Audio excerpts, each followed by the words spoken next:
Hi everyone, it's Mental Health Week, so I thought it might be useful to talk about specifically stress, because of course we all have to deal with quite a lot of stress in this modern world. And I think it's probably useful to start by understanding that if we are not experiencing some kind of stress, we're likely dead.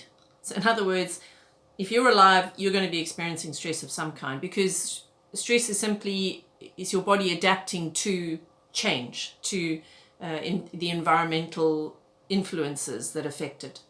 That's stress. But of course, what we want to manage is extreme stress and negative stress.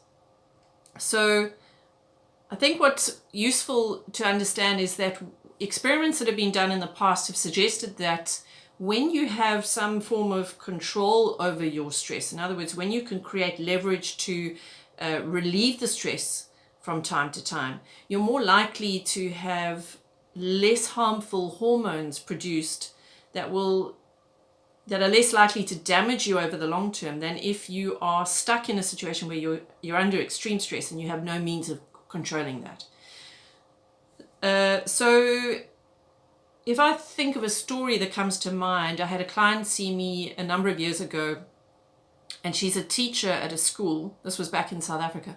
And she had to be involved in coaching the kids basketball.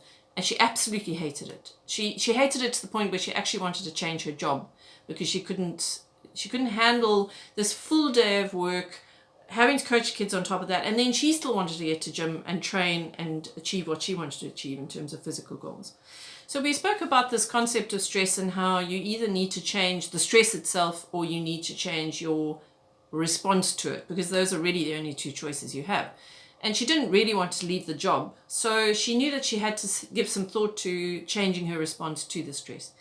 And when I next spoke to her, she'd done a brilliant thing. I thought it was a perfect solution. She had decided she was going to play basketball with the girls instead of coaching them from the sideline. So she was kind of coaching from within the game. And she was loving it. She's being physically active. She's doing what she needed to do. She was getting her exercise. And by the time she got home in the evening, she was done. So that made all the difference to her.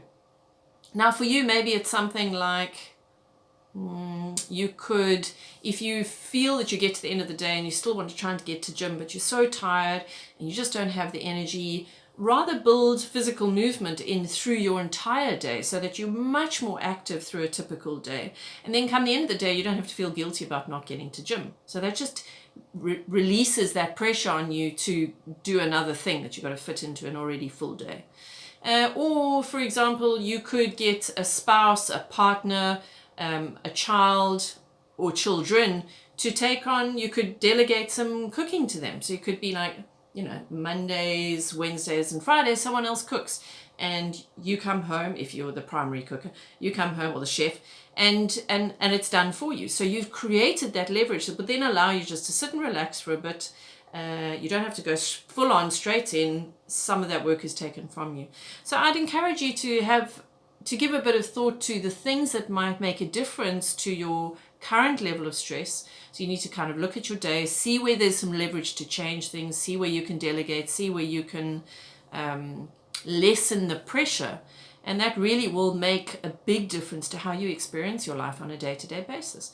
Because it's just about seeing, being able to manage it, that really is going to fundamentally change the way your body responds to it. And thus, the health, or your state of health, which is very important. So give it some thought, have a great mental health week, and take care.